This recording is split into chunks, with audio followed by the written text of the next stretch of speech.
pinakamataas sa pagpupuri, pagluluhati at pagdakilang ay sa tanging pangalan ni Jesus. At dobleng paggalang po sa beloved Honorable Pastor Will de Almeida. At ganun din po na hindi malilimutan turot aral ang Pastor Lina C. Almeida. At ganun din po, bumabati rin po ako ng magandang tanghapon po sa mga beloved children, lahat po ng manggagawa ng Jesus Miracle Crusade. At bumabati rin po ako ng 49 years anniversary ng Jesus Miracle Crusade. Ako po ay nagpapasalamat sa mahal na Panginoon. Ako po ay na-save 1992 po sa dako po ng Cuneta Astrodome.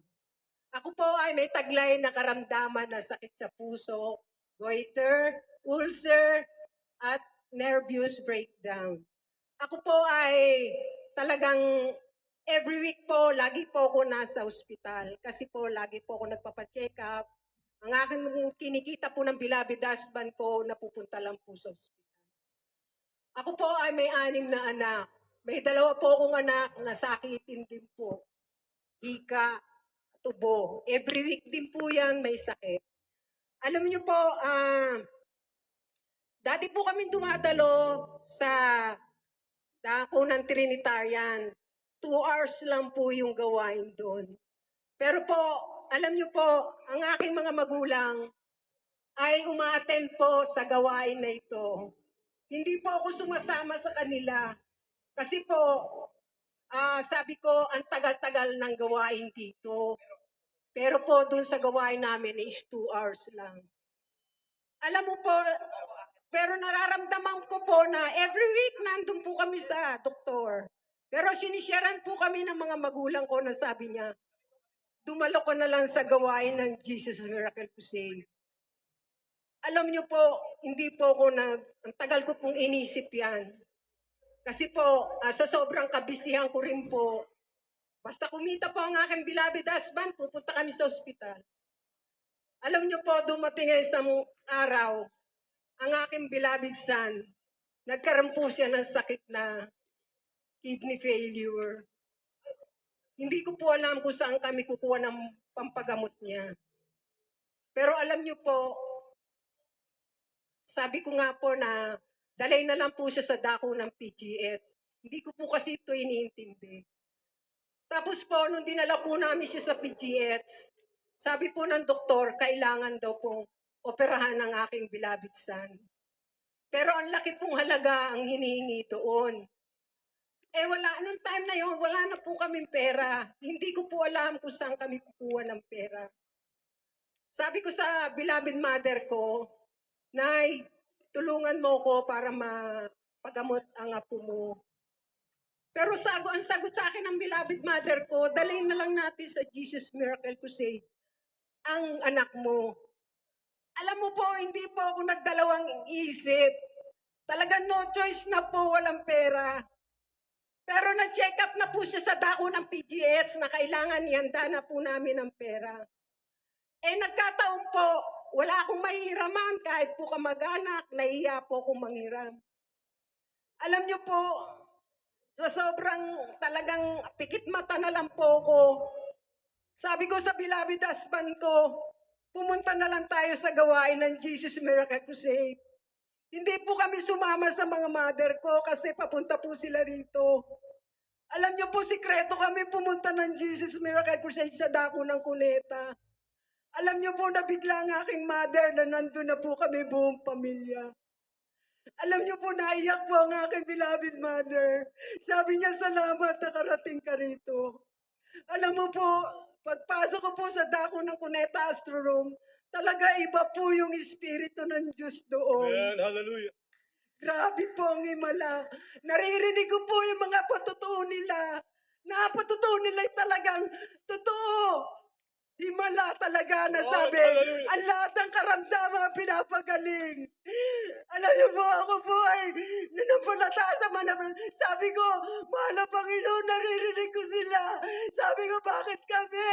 Kailangan pagalingin mo rin. Alam niyo po, nagsasalita po ang beloved pastor. Sabi niya, ang lahat daw ng may karamdaman ay pumunta sa harapan. Alam nyo, kami buong pamilya pumunta po sa harapan. Alam niyo, ang liliit pa nung mga anak ko, dinala ko po silang lahat. Ako po ay may taglay din karamdaman. Alam mo po, nung sinabi po ng Malal Pastor, lahat ng may karamdaman lumapit. At kami po ay lumapit at nagpabautismo po kami. At maraming salamat po sa mahal na Panginoon. Pagkabautismo po namin, pinagaling na kami ng mahal na Yeah, glory to Panginoon. God. Hallelujah. Ano niyo po sabi ng anak ko? Alam mo, sabi niya, naiiba talaga rito. Sabi niya. Alam niyo po, nung nasa ospital na rin po yung beloved son ko, sabi po sa akin ng doktor, o sige, Mrs. Fernandez, pwede na kayo umuwi bukas. Hindi na opera ng anak mo. Grabe, glory to God. sabi niya, Hallelujah. paano nangyari yan? Sabi ng doktor. Alam mo po, kami po ay member ng Jesus Miracle Crusade. Lahat po na may karamdaman doon pinagagaling. Alam ko po, isa sa mga anak ko, pinagaling na niya. Kaya maraming salamat po sa mahal na pastor na walang sawang pananalangin. Kasi po, ako po ay tumawag po ako sa pastoral, humingi po ako ng backup prayer upang ipanalangin ang aking beloved son. At tinugo naman po yun ng mahal na Panginoon. At siya po ay kinabukasan hindi na po na-opera. Maraming salamat po. At about naman po sa pagpapala ng mahal na Panginoon. Kami po ay pinagpala ng mahal na Panginoon. Ako po ay pinagkalooban niya po ako ng isa po ako nagtitinda ng gulay dati, naglalako lang po kung saan. Pero po ako ay pinagkalooban ng pwesto sa dako ng Baklaran. Nagkaroon po ako ng RTW, nagkaroon po ako nagtitinda ako ng mga imported fruits. Salamat po, pinagpala po ako doon. At pinasasalamatan ko po ang mahal na Panginoon kasi po kami po ay nakatira lang sa maliit na bahay, sa maliit lang na kwarto. Anim po yung mga anak ko na yan. Sabi ko po, mahal na Panginoon, paghimalaan niyo po kami, pagkalooban niyo po kami ng isang bahay na masasabi naming aming bahay. Alam mo po, hiniling ko sa mahal na Panginoon, kubo lang. Hiningi ko kubo. Yung masabi ko lang po sa sarili namin. Alam niyo po, hindi kubo po ang pinagkaloob ng mahal na Panginoon sa amin. Kundi bahay. Bigyan po kami ng bahay sa dako ng Bagong Purihin ka, Silang. mapagpalang Diyos. Hallelujah. Kaya tapos po sa akin pagtitinda, pinagpala niya po ako. Alam niyo po,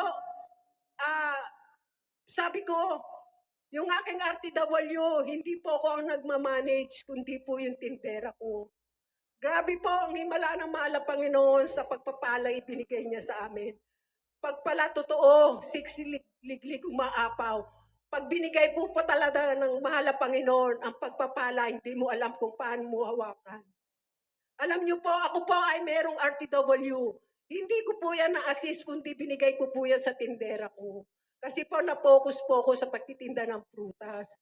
Sabi po ng beloved husband ko, magtinda ka na lang ng imported fruits. Ngunit pinagpala po yung mga imported na fruits kasi po nung araw, napakamahal po ng imported, lalo na po yung mansanas. Pero sa ngayon po, sobrang lasak na po yan. Alam niyo po, pinalangin ko uli sa mahal na Panginoon. Nasabi ko, mahal na Panginoon, pagkalooban mo naman po ko ng karag-karag na sasakyan. Kasi para po pag namimili po ako, meron po akong sasakyan. Hindi ko po inaasahan, hindi po talaga karag-karag yung pinagkaloob ng mahal na Panginoon. Alam niyo po, pinagkalooban niya ako ng isang kotse. Brand new car. Amen. Hallelujah. Hallelujah. Kaya maraming salamat po sa mahal na Panginoon.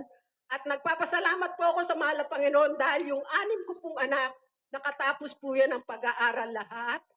At ngayon nga po, ang aking beloved husband, ay siya po ay kinuha na ng mahal na Panginoon. At siya po ay 9 years na pong kinuha. At pinagpala niya po kami. At siya po ay nasa piling na rin po ng mahal na Panginoon. At nagpapasalamat din po ako sa mahal na Panginoon.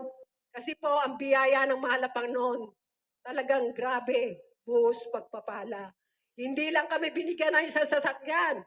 kundi 3 sasakyan ang dinagdag niya, hallelujah. mahal na Panginoon. Kasi po, ang aking mga anak, napakagaganda po ng trabaho nila. May kanya-kanya na po silang sasakyan. Kaya maraming salamat po sa mahal na Panginoon. At isa pang himala ng mahal na Panginoon, ako po ay na-hold up. Diyan po sa dako ng Novaliches, may 2 kabataan po dyan. Sabi niya sa akin, pera-pera lang to. Sa sobrang nervous ko po, sabi ko, hallelujah, praise the Lord. 3 times ko po sinabi yan. Alam niyo po, biglang dumalikpas yung 2 kabataan na yan. Kinuha niya po yun ng bantad sa loob ng jeep. Ngayon, sa sobra ko pong nervyos, dadaan siya sa aming harapan. Alam niyo po, binibigay ko yung bag ko. Ayaw niyang kunin. Nagtataka po ako. Sabi ko, oh, ito yung bag ko. Alam niyo po, sabi niya, hindi po kayo kasama. Ayun, sabi Glory ko to God. ay, Hallelujah. grabe po, ang himala ng mahal na Panginoon kasi natatandaan ko po, ang sabi ng beloved pastor, pag nasa kagipitan ka, manalangin ka. Talagang hindi ka, pag-iingatan ka ng mahal na Panginoon. Kaya maraming salamat sa mga pagpapala. Kaya po ang pagbibigay ay susi ng pagpapala. Pag nagbigay tayo ng siksik, liglig at umaapaw sa mahal na Panginoon, talagang ibabalik niya sa atin ang pagpapala ay Hallelujah. pinagkaloob niya. Kaya maraming salamat po sa mga beloved pastor, sa mga beloved children, na walang sawang panalangin niya sa atin, na isa ako sa naabot ng panalangin. Maraming salamat po sa mga himala. Kaya ang lahat ng kapurihan po salamat ay tanging sa Panginoon po lang. Hallelujah, praise the Lord. Amen. Palakpakan